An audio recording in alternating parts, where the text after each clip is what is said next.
বিষ্ণু বললেন সবচেয়ে বেশি জান্নাতে প্রবেশ করাবে যে দুটি আমল, একটি হচ্ছে তাকওয়াল্লাহ, আল্লাহর ভয়, আরেকটি হচ্ছে উত্তম আচরণ, সর্বোত্তম আচরণ।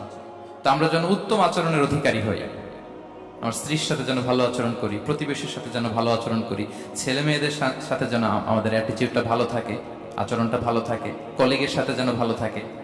বিশ্বনবীর আচরণ যেমন ছিল তেমন আচরণ যেন আমরা গড়ে তুলতে পারি। আওয়াজ করে পড়ুন আমিন। সুনানে আবু দাউদের এক বর্ণনা বিষ্ণু ইসলাম বলেন, খুব চমৎকার একটি হাদিস, মনোযোগ দিয়ে শুনুন। তিনি বলেন, আনা যাঈনুন বিবাইতিন ফি রাবাদিল জান্নাতি লিমান তারাকাল মিরাআ ওয়া ইন কানা মুহিক্কা। আমি ওই ব্যক্তিকে জান্নাতের আঙ্গিনায় একটা ঘরের গ্যারান্টি দেই যে ব্যক্তি তর্ক করার সময় নিজে হক এটা জেনেও সে তর্ক থামিয়ে দেয়। অনেক সময় হয় না, অনেকে পায়ে পাড়া দিয়ে ঝগড়া করতে আসে, এরকম আছে না নাই? আপনি চুপচাপ দেখবেন একটা বাজে কমেন্টস করতেছে, আবার কমেন্টের নিচে কমেন্ট, আবার গালি, হ্যাঁ আছে না এরকম?